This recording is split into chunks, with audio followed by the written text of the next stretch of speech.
Deixa eu ver, eu nem lembro. Tem mais 2 capítulos inteiros, que vai ser essa, natureza humana e atividade, e depois engenharia e liberdade. Estamos acabando. Depois vamos ter que escolher o outro. Deixa eu colocar aqui. Aceitar a galera. Vamos começar, então? Se alguém souber da página do PDF, aí vocês colocam aí, por favor, sempre tem quem pergunte. Aqui, bora lá. Contra as ilusões. Para Freud, a aplicabilidade da psicanálise, fosse empreendida junto ao divã ou à escrivaninha, era universal. É verdade que a situação analítica oferecia uma oportunidade única para gerar e verificar suas hipóteses. Hermenêutica, altamente profissional, praticamente irreproduzível, essa situação sempre se manteve para Freud uma fonte inesgotável de informações, um ponto para muitas partidas. Aí aqui tem uma nota. Freud, de fato, respeitou e citou algumas verificações experimentais de suas teorias. Ver em especial comentário dos artigos de Otto Poltz acerca da formação do sonho, aos quais ele se referiu na edição de 1919, The Interpretation of Dreams. Mas, em geral, ele acreditava que os milhares de horas de análise que havia passado com seus pacientes, aos quais podem se acrescentar os milhares de horas gastas pelos seus adeptos, forneciam provas suficientes de suas ideias. Essa atitude, que não prevaleceu inteiramente, era, no mínimo, um erro tático.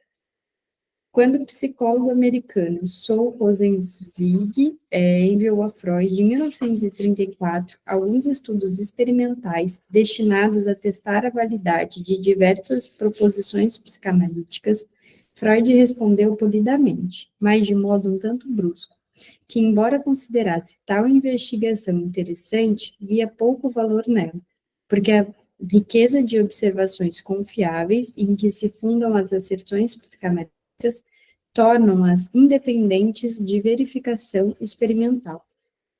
Contudo, não há de fazer nenhum mal. Isso numa carta que ele escreveu. Mas, ao contrário da maioria dos psicanalistas que o sucederam, Freud considerava todas as investigações analíticas igualmente instrutivas e igualmente importantes. Reconstruir as origens da civilização a partir de materiais escassos e especulativos era totalmente diferente de avaliar dados clínicos. Mas Freud não se sentiu constrangido, nem achou que devesse se desculpar por invadir os domínios da arte, da política ou da pré-história, com os instrumentos psicanalíticos nas mãos. Obrigada, Poli. O trabalho de minha vida, disse sumariamente em 1930, tem sido dirigido a um único objetivo. Não muito antes, ele ilustrara esse ponto com 2 ensaios especulativos de grande circulação. O Futuro de uma Ilusão, de 1927, ambicioso e controverso, e O Mal-Estar na Civilização, do começo de 1930. Não menos ambicioso e, se possível, ainda mais controverso. Mas, dando espaço à sua rabugice, Freud menosprezou essas recentes incursões pela cultura com uma autocrítica impiedosa. Desqualificou o Futuro de uma Ilusão como pueril, analiticamente fraco e impróprio como confissão pessoal. Esse tipo de comentário, misto de depressão pós-parto e superstição bastante defensiva, tinha se tornado um hábito nele. Isso nunca deixou de surpreender os associados de Freud. Ele já tinha manifestado algo parecido algumas décadas antes, ao pôr no mundo a interpretação dos sonhos e outra vez, recentemente, ao reconhecer sua conhecida depressão depois de ler as provas de O Ego e o Id. Mas sua crítica ao Futuro de uma Ilusão foi excepcionalmente veemente. Era algo que beirava o ódio contra si mesmo. Em outubro de 1927, ao prometer a Huntington um exemplar, tão logo as provas voltassem da gráfica, ele observou que o conteúdo analítico da obra é muito ralo e também, sobre outros aspectos, não tem muito valor. Freud estava sentindo a idade e os efeitos secundários do câncer. A prótese era dolorosa e, para piorar as coisas, ele sofria de desagradáveis acessos de angina. Em março de 1927, quando Arnold Zweig se ofereceu a visitá-lo, Freud insistiu que cumprisse sua promessa, sem delongas. Não se demore demais com isso. Logo vou estar com 71 anos. No mesmo mês, ao saber que deveria descansar num sanatório, pois estava com uma aparência enfermiça, ele protestou com amargura a Huntington. Viver para a saúde é algo intolerável para mim. A morte era agora uma presença habitual em seus pensamentos. No verão, ao convidar James e Alex Stacey para se reunirem a outros visitantes em Summerwing, ele preveniu como prevenira a Zeig. Podemos não ter muitas outras oportunidades de nos encontrar. Freud não gostava de alardear ao mundo suas más condições de saúde, mas com alguns íntimos ele se descontraía um pouco, enviando boletins lacônicos animados por relances de sua antiga veia humorada e desafiadora.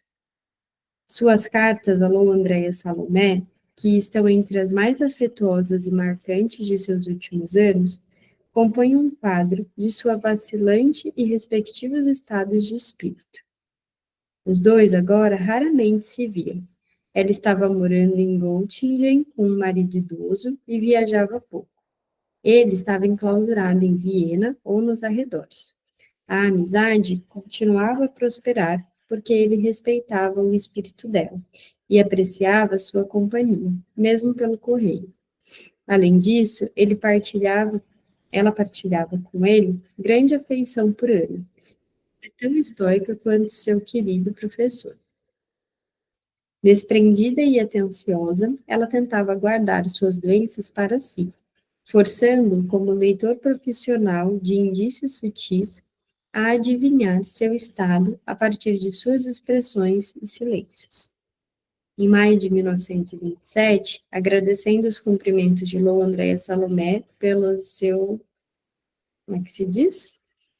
71º aniversário.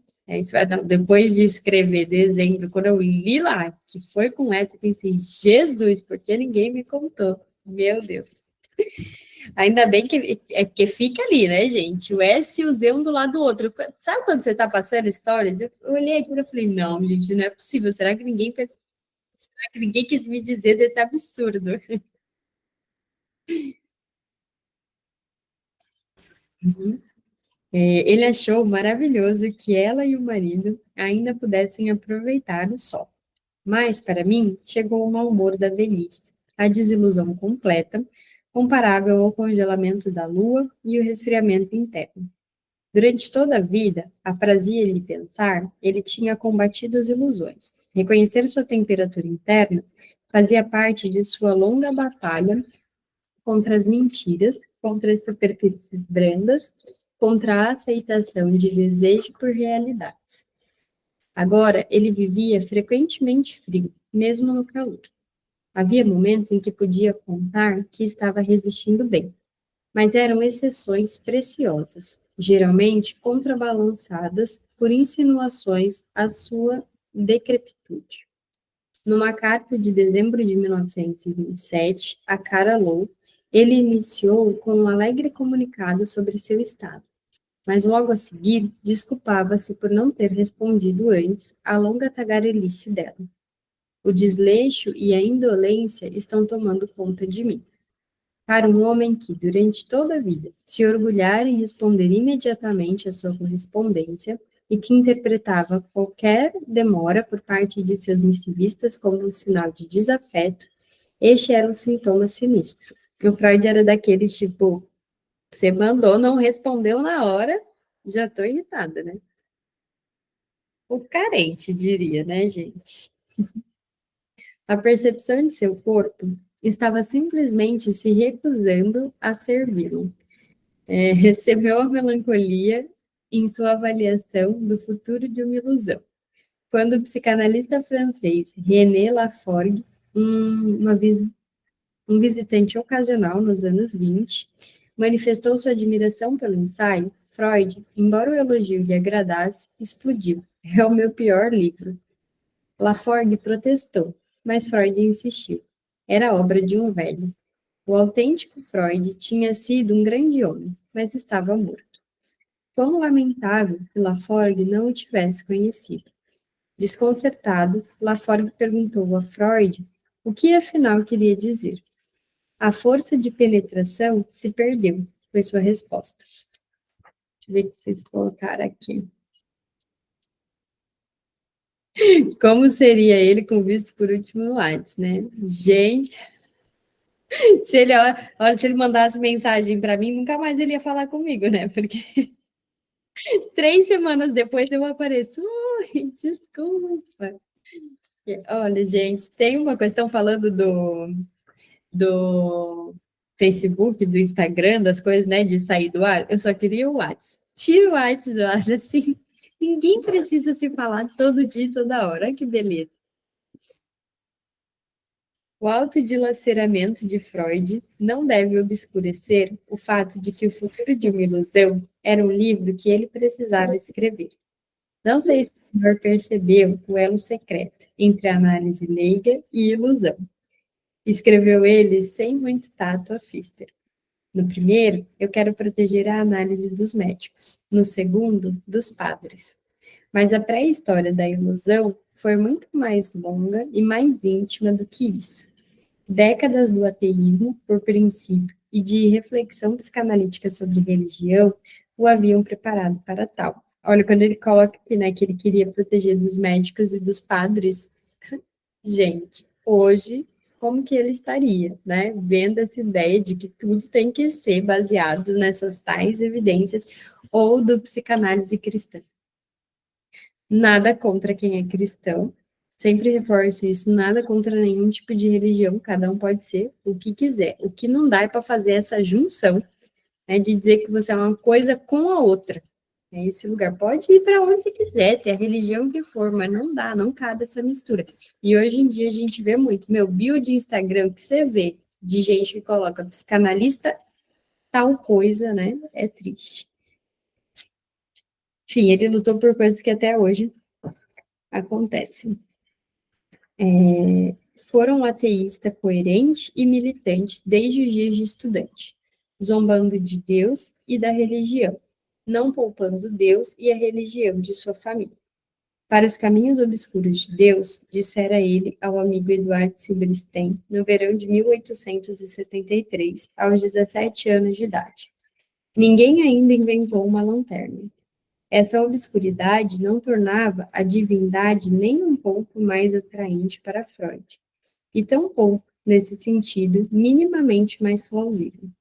Quando disse a Silberstein que era injusto reprovar a religião por ser metafísica e carecer de provas dadas pelos sentidos, pois, pelo contrário, a religião se dirige exclusivamente aos sentidos, não estava enunciando um pensamento sério, mas fazendo uma piada gastronômica. Mesmo aquele que nega Deus, tendo a sorte de pertencer a uma família toleravelmente devota, não consegue negar o dia santo quando põe um petisco de ano novo na boca. Pode-se dizer que a religião, consumida moderadamente, estimula a digestão, mas tomada em excesso, prejudica-a. Esse era o tom irreverente com que Freud se sentia mais à vontade. Como sabemos, durante alguns meses na universidade, sob a influência de seu admirado professor de filosofia, Franz Brentano, ele havia se entretido com o teísmo filosófico. Mas a sua verdadeira inclinação, como ele a mencionou ao amigo Silberstein, era de um estudante de medicina ateu. Nunca mudou. Nem minha vida privada, nem meus textos. Assim, resumiu sua carreira como ateísta, no ano anterior ao de sua morte. Jamais fiz segredo de ser um descrente rematado. Por toda a vida, achou que não era o ateísmo, e sim a crença religiosa que precisava ser explicada. Como psicanalista, começou fazendo justamente isso. Entre algumas anotações para si mesmo, escritas em 1905, encontra-se esse verbete breve e sugestivo: religião como neurose obsessiva, religião privada. 2 anos depois, ele deu corpo a essa ideia em germe num primeiro artigo exploratório, Atos Obsessivos e Práticas Religiosas, que é muito bom, inclusive. Tentativa refinada e intrigante de unir religião e neurose sob o mesmo jugo. Ele descobrira semelhanças flagrantes entre cerimônias e rituais, tão necessários ao neurótico obsessivo e as observâncias que constituem ingrediente essencial de todas as fés. Os dois conjuntos de prática, neurótica e religiosa, supõem a renúncia aos impulsos, argumentou ele. Ambos funcionam como medidas defensivas e autoprotetoras.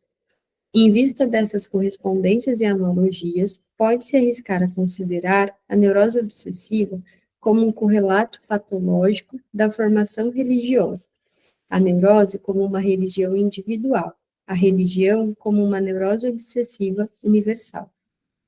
Com os anos, Freud ampliou essa perspectiva analítica, desencantada a respeito das coisas sagradas. Em 1911, disse a Firenze que estava novamente ruminando sobre as origens da religião nas pulsões, e achava que algum dia poderia elaborar detalhadamente a ideia. Com o futuro de uma ilusão, cumpriu a promessa que fizera a si mesmo. Demolir a religião com armas psicanalíticas estava, pois, havia muitos anos na agenda de Freud. Insistiu com Pfister que suas concepções sobre a religião não fazem parte do conjunto analítico de dogmas. É minha atitude pessoal, que corresponde à de muitos não analistas e pré-analistas, e certamente não é partilhada por muitos analistas de valor. Mas era sua forma de poupar sentimentos de um velho colega de confiança, com quem vinha mantendo uma rixa cordial sobre teologia havia 2 décadas. A concepção do homem implícita e muitas vezes explícita em um futuro de uma ilusão é sustentada pelo corpo do pensamento de Freud. Suas conclusões podiam não ser originais, mas sua forma de alcançá-las eram características da psicanálise. Como ocorria tantas vezes, o momento da relação do ensaio tinha uma dimensão altamente pessoal. Em outubro de 1927, ele anunciou a Pfister que a brochura a sair tinha muito a ver com o senhor. Há muito tempo eu queria escrevê-la, mas eu arquivei em consideração a si, até que finalmente a premência se tornou forte demais. Era difícil imaginar, acrescentou ele, que o ensaio tratava de minha atitude absolutamente negativa em relação à religião, sob todas as formas e combinações. E embora isso possa não ser novidade para o senhor, eu temia e ainda temo que tal confissão pública possa lhe ser embaraçosa.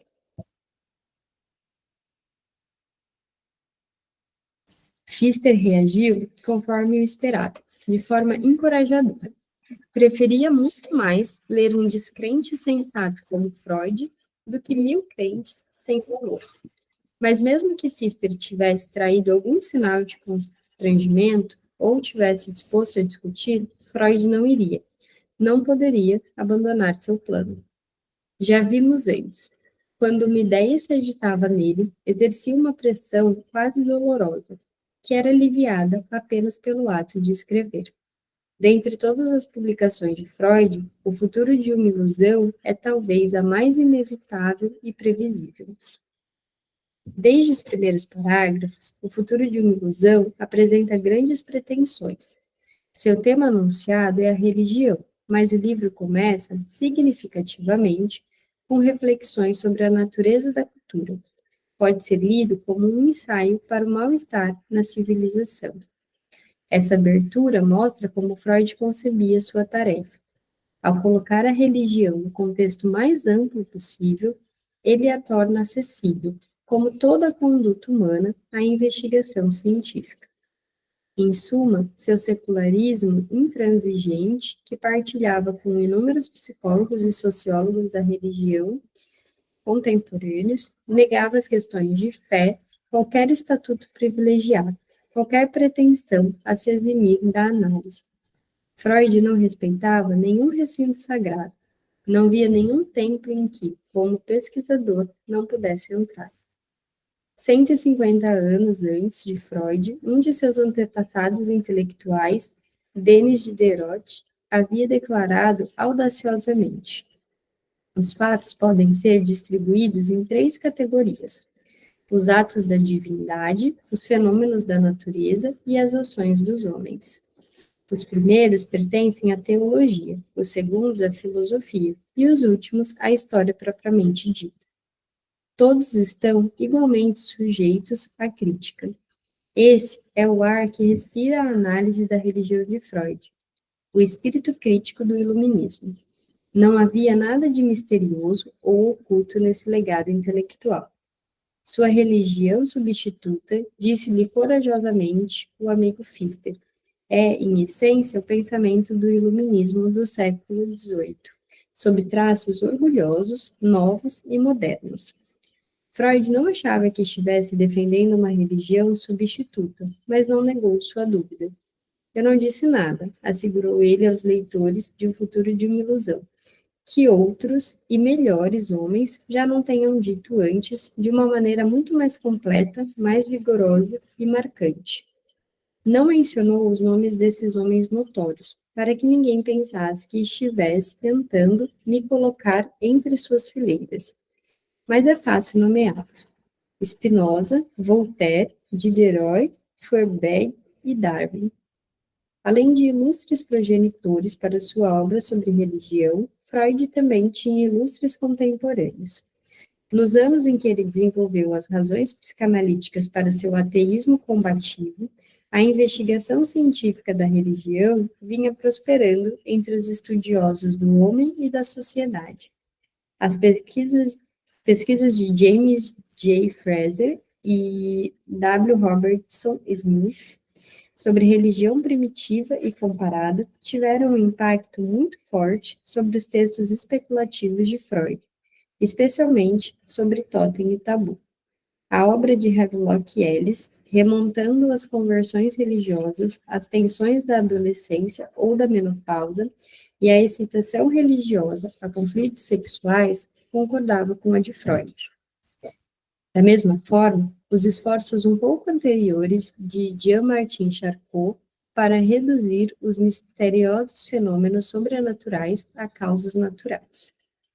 E depois de 1900, Max Weber e Emile Durkheim, os dois sociólogos mais eminentes da época, publicaram estudos sobre a religião que marcaram a época. Weber, em sua clássica coletânea dos ensaios interrelacionados, A Ética Protestante e o Espírito do Capitalismo, publicada entre 1904 e 1905, identificou em certas seitas religiosas, principalmente os protestantes ascéticos, um estilo mental favorável ao desenvolvimento do capitalismo. Durkheim, tal como intento de Weber de estabelecer a independência da sociologia frente à psicologia, tratou as crenças religiosas como expressões da organização social. Insistiu que estava direcionando todas as suas pesquisas, fossem sobre o suicídio, a educação ou a religião, para fatos sociais, ao invés de eventos mentais individuais. Assim, pretendia que seu discutido conceito de anomia, o colapso ou a confusão das normas sociais que muito contribuiu para a desorientação e o suicídio, fosse entendido e investigado como um fenômeno social. Aqui tem uma nota. Freud havia lido o trabalho extremamente documentado e importante de Durkheim sobre a religião, as formas elementares da vida religiosa, de 1912, e discutiu rapidamente entre as teorias sociológicas, o Totem e Tabu. Sem dúvida, Weber e Durkheim eram pares de Freud e, sob alguns aspectos superiores a ele, relacionando a experiência da religião às suas manifestações na cultura. Mas, embora categorias como o ascetismo mundano, de Weber, e a anomia de Durkheim tivessem grandes implicações psicológicas, nenhum deles havia explorado essas implicações. Nenhum deles havia radicado a religião na natureza humana com tanta solidez como faria Freud em O Futuro de uma Ilusão. No entanto, o próprio ensaio de Freud se inicia como uma discussão da cultura. Em sua definição concisa, a cultura é um esforço coletivo para dominar a natureza exterior e regular as relações dos homens entre si. Que outra nota? Nessas páginas, sigo o uso de Freud. Não separo cultura e civilização. Isso significa que todos estão necessariamente expostos a sacrifícios difíceis e desagradáveis, a adiamentos dos desejos e privações do prazer, tudo em prol da sobrevivência geral. Por isso, todo indivíduo é o inimigo potencial da cultura, e a coerção é indispensável. Bem real, né? Em alguma idade dourada, as coisas podiam estar dispostas de tal modo que não se precisaria da força nem da supressão das pulsões. Mas isso seria utópico. Deve-se contar, penso eu, sustentou Freud, com o fato de que todos os seres humanos abrigam tendências destrutivas, isso é, antissociais e anticulturais, e que num grande número de pessoas elas são suficientemente fortes para determinar seu comportamento na sociedade humana. Freud, o liberal à antiga, desafiando a índole democrática de sua época, traçou uma sólida distinção entre o populacho e a elite. As massas são indolentes e irracionais. Não têm nenhum amor pela renúncia às pulsões. Deve-se encarar o fato. Os seres humanos, espontaneamente, não gostam do trabalho. E os argumentos não conseguem prevalecer sobre suas paixões.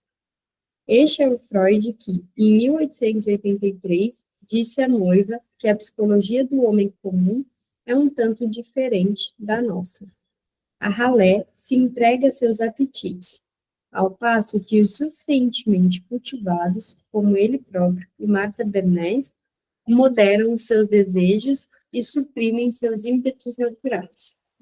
Esse epíteto pejorativo, Gesendel, encontrava-se com frequência na escrita de Freud, que tem outra nota.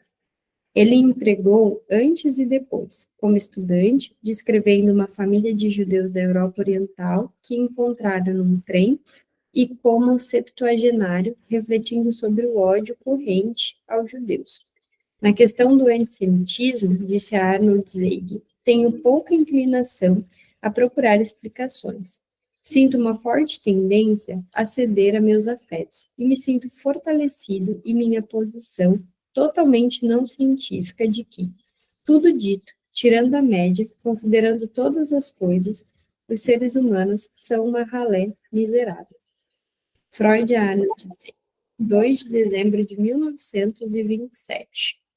2 anos depois, em 1929, ele confessou a Lou Andréa Salomé. No fundo do meu íntimo, estou realmente convencido de que meus caros semelhantes, com poucas exceções, são ralé. Freud Andréa Salomé, em 28 de julho de 1929. Em 1932, Firenze anotou em seu diário pessoal que Freud, certa vez, havia lhe dito: os neuróticos são uma ralé, só prestam para nos sustentar financeiramente e aprendermos com seus casos. Me senti ofendida agora. Né? Como que é isso? Em algumas páginas do manuscrito de Freud Collection, a lembrança de Firenze não é implausível. Freud não havia lhe escrito, já em 1909, que os pacientes são desagradáveis e me dão uma oportunidade para novos estudos técnicos. Tá, tudo bem, ele tinha uns dias mais amargos, né, gente? Tava um pouco revoltos aqui.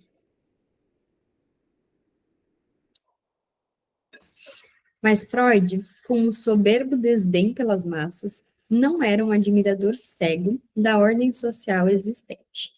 Achava muito natural que os pobres e despossuídos odiassem e invejassem os que se sacrificavam muito menos.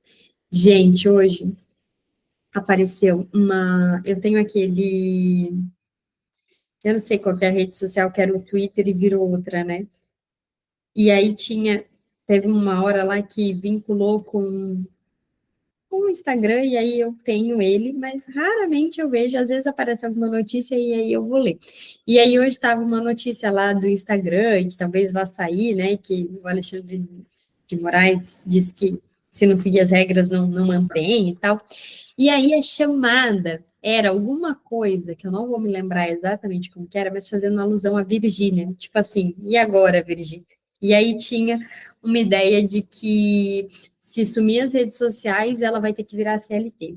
E aí tinham muitos comentários da galera, tipo com ódio da Virgínia, dizendo que agora que queria ver como é que iam ficar os influenciadores digitais, porque se sumisse eles iam ter todos que virar CLT. E aí, lendo isso, acho que vem esse lugar do quanto que as redes sociais elas trazem a inveja da massa, mesmo assim, cara, a Virgínia é milionária, ela nunca vai ser CLT. Se acabar hoje, talvez ela só agradeça, tipo, ai, que bom, já ganhei a vida mesmo, agora é só curtir, né? Ela não vai ficar triste ou preocupada se acabar, porque ela tem a vida ganha, diferente dessas pessoas que estão ali comentando que são CLT. Mas, muito provavelmente, né, assim, muito provavelmente elas são. E aí o ódio não é só a Virgínia, a pessoa Virgínia, mas é toda uma classe de pessoas hoje que trabalham na internet e que mostram uma vida que essas pessoas desejam, mas que para elas muitas vezes é inalcançável, e às vezes é inalcançável mesmo, mas o quanto que isso traz um ódio, né, a esse lugar de a gente tem que odiar as pessoas ricas e as pessoas que têm aquilo que eu não tenho. O quanto que isso vem adoecendo as pessoas numa larga escala, assim, né? O quanto que a gente escuta de sofrimento e de ódio ao outro, muito com base numa inveja. Eu não estou dizendo que, nossa, todo influenciador é super bacana, ai, vamos amar os influenciadores, mas por que odiá-los? E o que que isso diz, né? Um dos comentários, inclusive, estava dizendo assim, agora eu quero ver como que vai ser a Virgínia precisando ser CLT, não tem experiência com nada, não tem estudo em nada, não sabe fazer nada. E aí vem desse lugar de precisar menosprezar o outro para dizer que o que ele tem, o que ele conquistou, não tem valor. Gente, vocês conhecem alguém que venda tão bem quanto essa mulher? Claro que ela tem experiência. Ela tem experiência em venda. Não estou dizendo de verdade assim, eu amo a Virgínia, não sei, não é nada disso. Né? Nada disso, mas assim, vamos olhar para os fatos. A mulher vende muito bem. Olha quantos milhões ela faz numa live. Se tem uma coisa que ela tem, é experiência. Se tem uma expertise que ela tem, é de venda. Por que que precisa desvalorizar alguém, né? E aqui, claro, a gente está falando da Virgínia, mas assim, pode ser qualquer outra pessoa que esteja nesse contexto. O quanto que, imagino que talvez em outros países isso também aconteça, né? Não tem outras vivências para dizer disso, só o conhecimento básico, mas o quanto que o fato da gente viver num país tão desigual é algo que adoece as pessoas e que entristece, que coloca elas nessa condição de comparação, de sempre se sentirem menos, e aí precisa atacar o outro, e nesse ataque que a gente vê o outro, isso diz muito mais sobre o sofrimento delas, né, do quanto que elas se sentem injustiçadas por não terem aquela vida, e aí a galera vem e acusa, ai, que invejoso, e aí a pessoa fala, inveja nada, é sim, né? Muito provavelmente, às vezes não só inveja, mas tem muita base, sim, nessa inveja. E aí, acho que hoje talvez cabe muito que a gente possa, quando a gente está ouvindo o sujeito, um trabalho que o Freud sempre fez e que cabe a gente também é analisar sempre a questão cultural. É impossível a gente ouvir o sujeito sem pensar no impacto das redes sociais na vida deles, sem pensar a cultura e essas diferenças, né? Não dá para você fazer psicanálise se você não entende nada de cultura. se você não está constantemente estudando questões das minorias, questões que estão em pauta, né, questões sobre direitos, sobre deveres também. A gente precisa ter uma escuta que está sempre alinhada e afinada com aquilo que a gente está vivendo culturalmente e os impactos que tem. Eu gosto muito de acompanhar a programação do CEP, que é do Centro de Estudos Psicanalíticos. Eles têm muitos eventos bacanas que trabalham com essas temáticas, né? E aí variam as temáticas ali, mas sempre trazendo um ponto sobre cultura.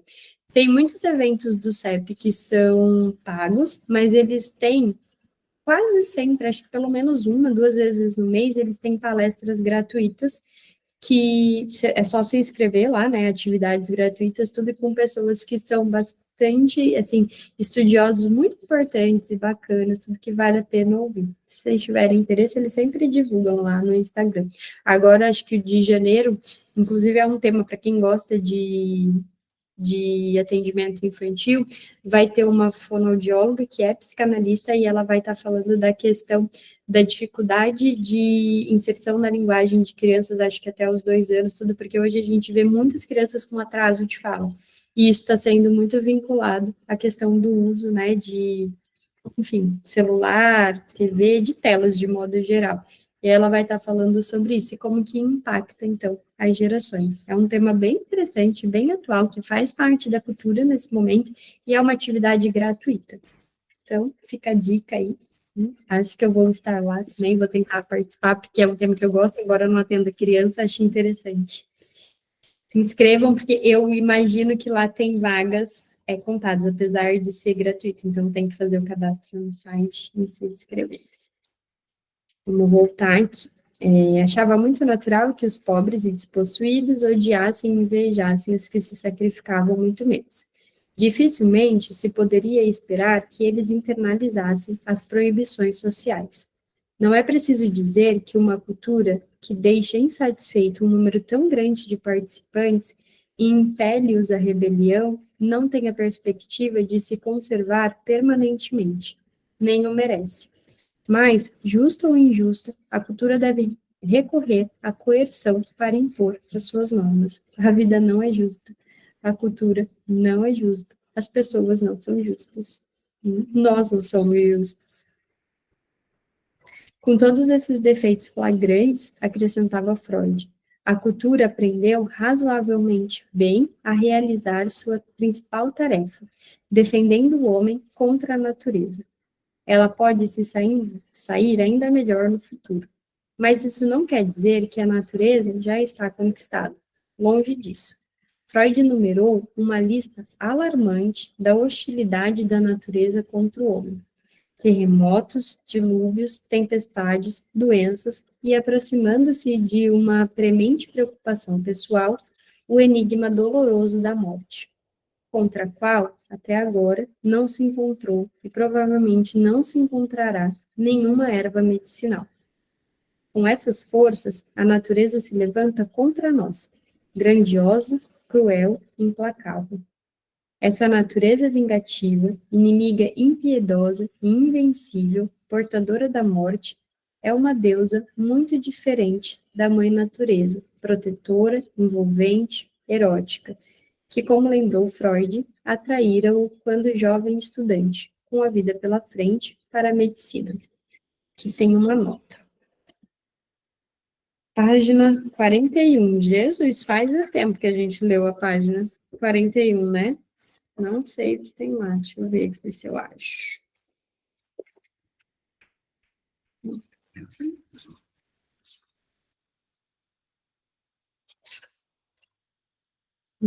Não, nem vamos procurar, mas provavelmente é sobre a entrada dele aqui. Muita coisa para ler.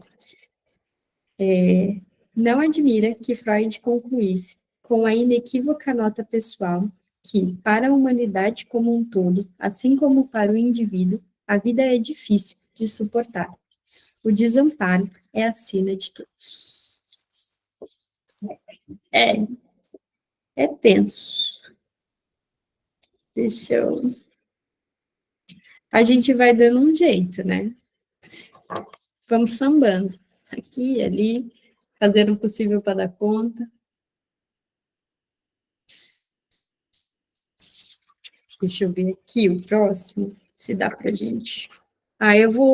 Começa uma nova parte aqui, mas eu vou ler porque eu acho que dá pra gente finalizar só na 535. Acho que dá tempo, tá bom? Nesse ponto, Freud introduziu astuciosamente a religião em sua análise.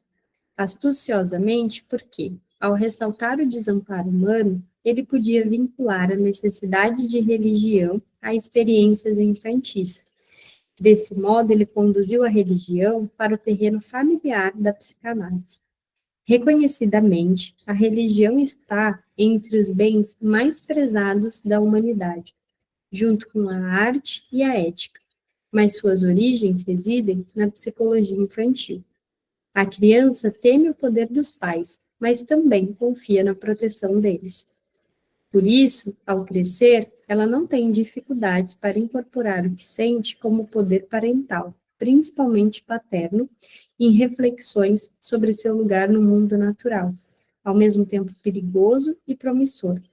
Como a criança, o adulto cede aos seus desejos e borda suas fantasias com enfeites imaginosos. No fundo, são resquícios. As necessidades, a própria vulnerabilidade e a dependência da criança sobrevivem na idade adulta e, portanto, o psicanalista pode contribuir muito para se compreender como surgiu a religião. Aí tem uma nota. Freud, evidentemente, sabia que existem muitos tipos diferentes de religião e atitudes diversas em relação à crença, segundo cada cultura, e que ao longo das eras tinham ocorrido evoluções drásticas e distintas do pensamento e sentimento religioso. Em O Futuro de uma Ilusão, ele estava falando principalmente sobre a religião do homem comum moderno, e remeteu os leitores a Totem e Tabu, para uma discussão sumária de algumas dessas evoluções de pensamento. Aqui, quando fala que a criança teme o poder dos pais, mas também confia na proteção deles, é algo que a gente vê muito na sociedade. E aí, trazendo, né, recorte, assim, para a clínica, o quanto que as pessoas, elas se colocam nesse lugar. Tem isso de não vou fazer, porque vai que eu seja castigado, e aí o fato dela achar que ela não faz aquilo e que ela não vai ser castigada, pressupõe que Deus vai abençoá-la com uma X coisa que ela deseja. A gente vê muito esse jogo. Parece assim, se eu me comportar, papai e mamãe vão me dar o presente no final do ano. Né? E aí essa lógica vem. O que não é de todo mal, porque a gente está falando aqui, né, da religião e tem essa crítica, mas imagina se não tivesse. A gente precisa balizar a nossa vida em alguma coisa. Não que seja Deus em si, né? Não precisa ser propriamente Deus, mas precisa das leis. Talvez a gente precise mesmo da religião, senão a gente viveria tipo o homem das cavernas ainda hoje, muito mais num lugar de animal, para que a gente possa se tornar, então, hoje, esse sujeito que a gente conhece, precisa de alguma baliza, né? Não dá também para não ter limite, não ter borda. As concepções religiosas originaram-se na mesma necessidade de todas as outras realizações da cultura, a partir da premência de se defender contra a superioridade esmagadora da natureza, e do ímpeto em corrigir as imperfeições da cultura dolorosamente sentidas. Em A Interpretação dos Sonhos, ele já havia dito claramente que toda a complexa atividade mental presente na procura de gratificação representa simplesmente um desvio para a realização do desejo, demandado pela experiência. O pensar, afinal, não é nada mais que um substituto de um desejo alucinatório. Quanta coisa que a gente vive, né, no pensamento. E que bom que a gente pode viver algumas coisas em pensamento ou sonho, senão seria muito mais difícil suportar a vida como ela é. Essa analogia aforística é simples, talvez um pouco simples demais. Se é persuasivo ou não, dependerá em larga medida das convicções com que o leitor se aproxima do texto. Mas, em O Futuro de uma Ilusão, Freud não deixou dúvida sobre a sua convicção de que não estava apenas apontando semelhanças interessantes. Os homens inventam deuses ou aceitam passivamente os deuses que sua cultura lhes impõe, exatamente por terem crescidos como tal Deus dentro de casa. Tal como as fantasias da criança, ao enfrentar o poder dos outros e seus próprios desejos, e seguindo o modelo dessas fantasias, a religião é fundamentalmente uma ilusão infantil. A análise psicológica das doutrinas religiosas demonstra que elas não são cristalizações da experiência ou resultados finais do pensamento. São ilusões, realizações dos desejos mais antigos, mais fortes e mais prementes da humanidade. O segredo de sua força é a força desses desejos. Freud orgulhava-se desses argumentos psicológicos e apontava-os como sua contribuição original ao estudo científico da religião. A ideia de que os homens fazem os deuses à sua própria imagem podia ser tão velha quanto os gregos antigos, mas Freud acrescentou que os homens fazem seus deuses à imagem de seus pais. Desmascarar as ideias religiosas como ilusões não é necessariamente negar-lhes qualquer validade. Freud distinguiu enfaticamente entre ilusão e delírios. A primeira é definida não por seu conteúdo, mas por suas fontes.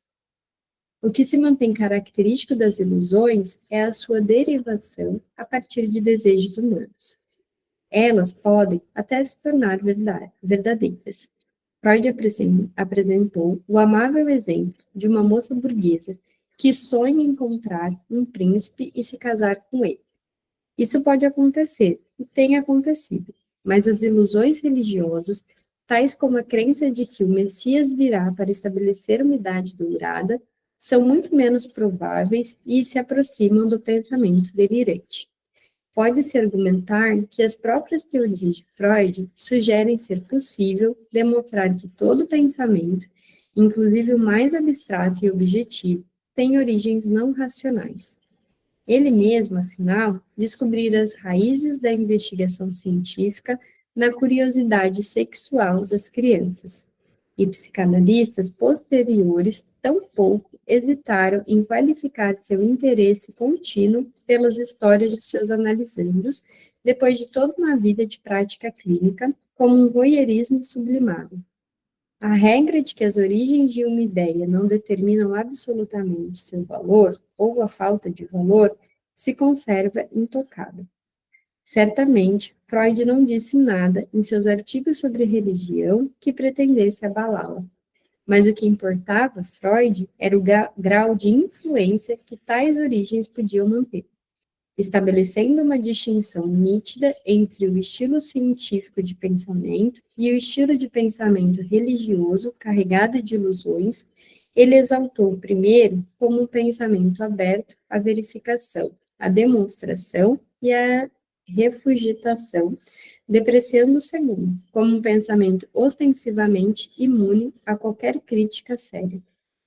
Todo pensamento, inclusive em sua variedade mais científica, pode ter nascido como um pensamento que toma os desejos por realidade, mas a ciência disciplina, e, na verdade, supera os desejos pela necessidade de uma verificação confiável e pelo tipo de atmosfera aberta, única capaz de permitir que as convicções e crenças sejam refinadas, modificadas e, se necessário, abandonadas.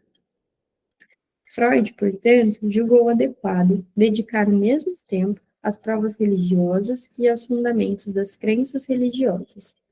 Os devotos, observou ele, apresentam aos céticos três defesas: a antiguidade de sua fé, a confiabilidade das provas oferecidas no passado e o caráter sacro da crença, que, pela sua própria natureza, reduz qualquer investigação racional a um ato ímpio. Naturalmente, nenhuma delas impressionava Freud. Tampouco as outras defesas.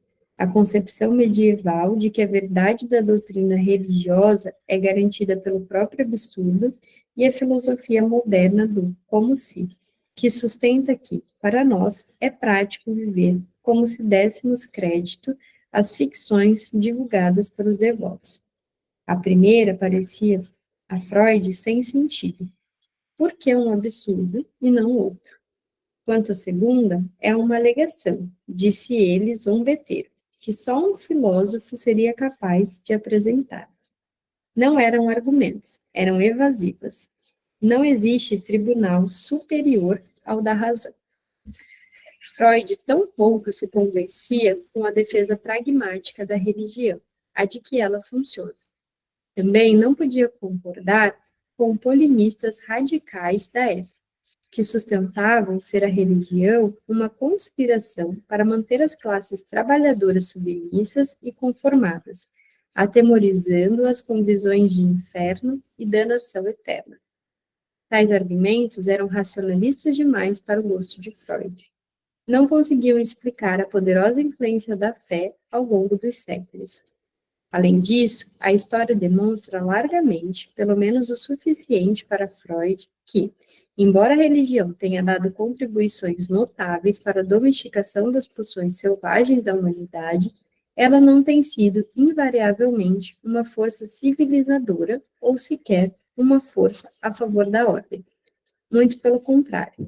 Em sua própria época, observou ele, a religião não impedia que a maior parte da humanidade fosse infeliz em sua civilização.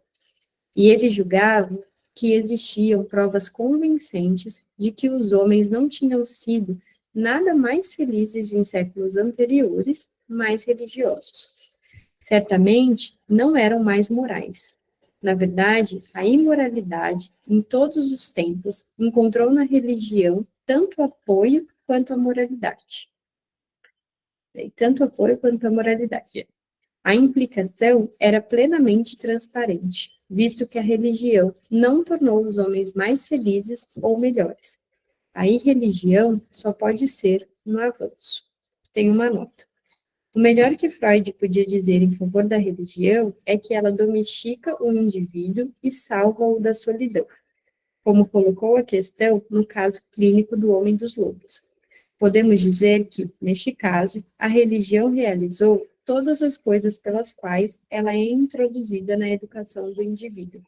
Ela domou suas lutas sexuais, oferecendo-lhes uma sublimação e um sólido apoio.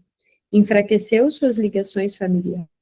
Com isso, impediu um isolamento ameaçador, abrindo-lhe uma conexão para a grande comunidade humana. A criança selvagem e amedrontada tornou-se sociável, bem comportada e educada.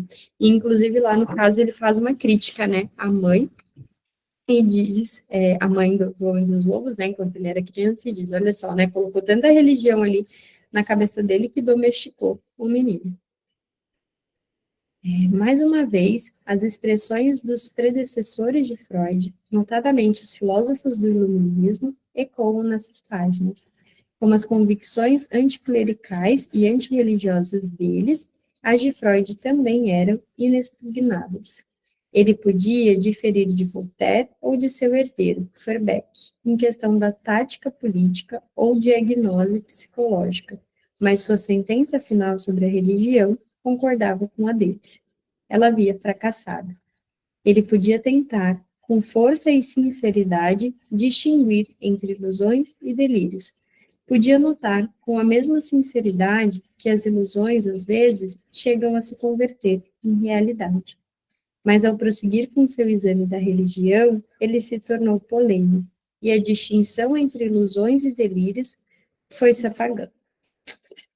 Vamos ficar por aqui hoje. Eu vou marcar que a gente ficou na página 535, e aí a gente volta a partir desse último parágrafo na semana que vem.